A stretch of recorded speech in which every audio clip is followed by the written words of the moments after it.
Olha, quem nunca topou com uma previsão científica meio apocalíptica sobre o futuro, né? Vira e mexe surge uma nova. Total. E é engraçado que isso faz a gente lembrar de umas antigas. Exato. Especialmente aquelas lá dos anos 70, sabe? Perto do primeiro dia da Terra. Muitas que, bom, acabaram não acontecendo como falaram. Pois é. Então a nossa conversa hoje vai ser justamente sobre isso. Algumas dessas previsões da ciência que erraram. Erraram feio o alvo. Boa. Vamos investigar isso aí. A gente vai explorar o que algumas fontes dizem, sabe? O contexto da época. Tem análises lá de 1970, debates sobre recursos, até uns sustos mais recentes. Uhum. A ideia é entender de um jeito leve por que elas falharam. Ok, então. Vamos lá, vamos desempacotar isso. Vamos nessa. Para começar, olha só. Uma fonte que a gente viu do American Enterprise Institute listou umas previsões de 1970 que lhe chamaram de espetacularmente erradas. Nossa. Tipo o quê? Tipo, fome em massa global. Teve um cara, Paul Ehrlich, que previu centenas de milhões morrendo de fome por ano, até 1980. Centenas de milhões? Caramba. E não parou aí, não. Falavam em esgotamento total de recursos. Um tal de Kenneth Watt previu o fim do petróleo bruto para quando? Ano 2000. Petróleo zero em 2000. Tá bom. E outro, Harrison Brown, achava que chumbo, zinco, estanho, ouro, prata, tudo isso ia acabar antes de 1990. Nossa. E a gente está aqui usando tudo isso ainda, né? Pois é. E o mais curioso é que a mesma fonte diz que a produção de petróleo, na verdade, dobrou desde 1970. Dobrou. Que coisa, né? Contrariou totalmente a previsão. E a poluição do ar? Chegaram a prever que gente em cidade ia precisar de máscara de gás nos anos 80. Máscara de gás. Meu Deus. Que a luz do sol ia diminuir pela metade até 1985 por causa da poluição. E que 200 mil pessoas nos Estados Unidos iam morrer por desastres de smog, aquelas crises de poluição horríveis em 1973. 200 mil em um ano. Que pesado. E para fechar o pacote, o mesmo Kenneth Watt alertou para um resfriamento global, que ia levar a gente para uma era do gelo. Era do gelo. Quando? Perto do ano 2000. Uma era do gelo em 30 anos. Era do gelo. O que é fascinante aqui é olhar o contexto, né? Essas previsões, elas surgiram num momento super importante. O pessoal estava começando a ter mais consciência ambiental. Sim, sim. Só que o problema muitas vezes era como eles faziam a conta, sabe? Sim. Pegavam uma tendência daquele momento e, puf, esticavam numa linha reta para o futuro. Ah, entendi. Uma extrapolação direta. A idade toda dos sistemas, né? A ciência evoluiu muito desde então. Principalmente em como a gente modela essas coisas. Faz sentido. E pegando esse gancho dos recursos, aquela previsão do cobre acabar logo depois de 2000, que você mencionou, indiretamente, bom, não rolou. Não mesmo. Mas, como uma outra fonte, a super interessante, aponta, a preocupação com os recursos finitos continua super válida, né? A questão do cobre, por exemplo, ainda existe. Só que agora as projeções de quando pode ficar escasso são mais para 2100. Ah, bem mais pra frente. A data muda, a gente entende melhor, mas o desafio de gerenciar o que a gente tem, esse continua.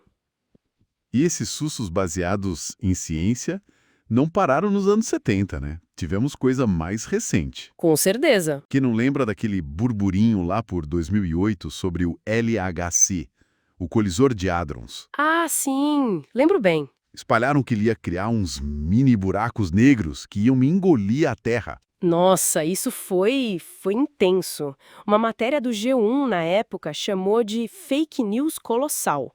E pegou tração mesmo. Pegou muito. Exatamente. E aqui entra um ponto bem importante, que uma das fontes, o Portal Deviante, discute bem. É prever com exatidão sistemas que são super complexos, tipo o clima global ou o impacto de tecnologia nova a longo prazo, é muito difícil, é inerentemente difícil. Uhum. Então, o fato de algumas previsões específicas com data e hora terem falhado não quer dizer que a ciência por trás está errada, ou que as tendências que a gente observa não são reais. Entendi. Tipo o aquecimento global. Perfeito, o aquecimento global é medido, é real, e as fontes mostram que o ritmo da mudança climática hoje é muito mais rápido do que os ciclos naturais que a gente conhece da história da Terra. Certo. Isso levanta uma questão importante, sabe? Essas previsões que não dão certo, elas podem ser usadas de forma estratégica. Como assim? Fontes como a Cielo e o próprio Deviante mostram que grupos com interesses específicos, tipo lobistas ou alguns setores da economia, podem pegar essas falhas para plantar dúvidas sobre a ciência em geral. Ah, para desacreditar. Exato. Tem até nome para isso. Agnotologia. É tipo fabricar ignorância ou incerteza de propósito. A gente já viu isso acontecer, né, com a indústria do tabaco, por exemplo. Verdade, lembro disso. Tipping points.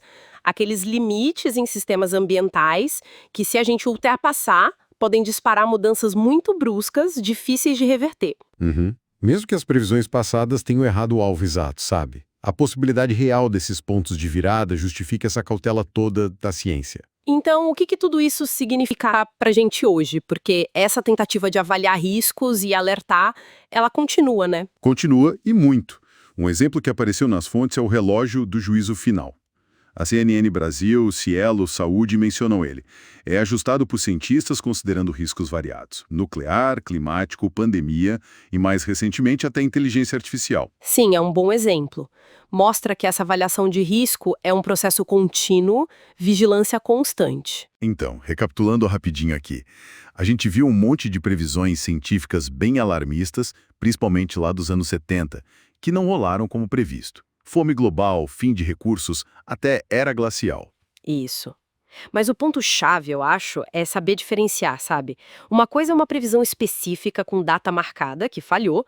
Outra coisa é a compreensão científica sobre tendências e riscos que são complexos, que são contínuos. Certo. A dificuldade em cravar o futuro não elimina os problemas reais que a ciência está vendo, como as mudanças climáticas ou a necessidade de usar os recursos de forma mais inteligente. A ciência avança, os modelos melhoram, mas, assim, uma dose de incerteza sempre vai existir quando a gente lida com sistemas tão complicados. Entendi. Bom, fica então aquela pergunta para a gente pensar, né? Como será que esse histórico todo de previsões que acertaram e muitas que erraram feio, como isso molda o jeito que a sociedade hoje recebe os alertas da ciência sobre o futuro? Boa pergunta. Ou talvez assim, qual o desafio de separar a incerteza que é normal da ciência daquela dúvida que é plantada de propósito por alguns interesses? Fica aí a provocação para todo mundo.